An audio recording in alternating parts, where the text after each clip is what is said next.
അപ്പോൾ P S പ്രശാന്തിനെതിരെ ഒരു പരാതിയും നിങ്ങൾക്കില്ല. ഉണ്ടെങ്കിൽ ഇപ്പോൾ പറയൂ, നമുക്ക് ചർച്ച ചെയ്യാം.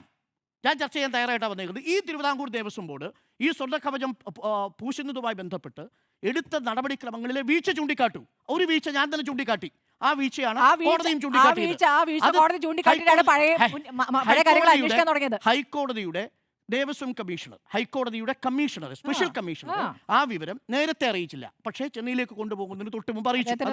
അദ്ദേഹത്തിന്റെ സമയത്ത് ഞാൻ അപഹരിക്കുന്നില്ല. അപ്പോൾ അതുകൊണ്ട് പ്രതിപക്ഷം നടത്തുന്നത് രാഷ്ട്രീയമായ പ്രതിഷേധമാണ്. പക്ഷേ ഈ കാര്യത്തിൽ സംഭവിച്ചിരിക്കുന്നത് ഭരണപക്ഷത്തിലും രാഷ്ട്രീയമുണ്ട്. അക്കാര്യത്തിൽ എന്താ സംശയം?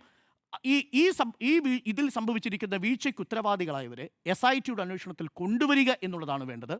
അതിൽ സംഭവിച്ചിരിക്കുന്നത് ഗുരുതരമായ വീഴ്ചയാണ് എന്ന് തന്നെയാണ് എൻ്റെ പക്ഷം. അത് 2019 ഈ സ്വർണ്ണപ്പാളികൾ കൊണ്ടുപോകുന്ന കാര്യത്തിൽ തിരുവിതാംകൂർ ദേവസ്വം ബോർഡിന് സംഭവിച്ചത് ഗുരുതരമായ വീഴ്ചയാണ്.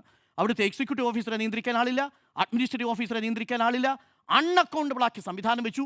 ഉപഗ്രഹങ്ങളും അവതാരങ്ങളും അവരുടെ ഇഷ്ടത്തിനനുസരിച്ച് ഈ ശബരിമല സന്നിധാനത്ത് നിന്ന് കറങ്ങി അവർ വേണ്ടത്ര പണമുണ്ടാക്കി, സ്വാധീനമുണ്ടാക്കി, ഫോട്ടോ എടുത്തു, ആ സ്വാധീനം പ്രചരിപ്പിക്കാൻ ശ്രമിച്ചു. അതൊക്കെയാണ് സംഭവിച്ചിരിക്കുന്നത്. അതുകൊണ്ട് അതിൽ അന്വേഷണം വളരെ കൃത്യമായി നടക്കട്ടെ എന്നുള്ളതാണ് എൻ്റെ പക്ഷം.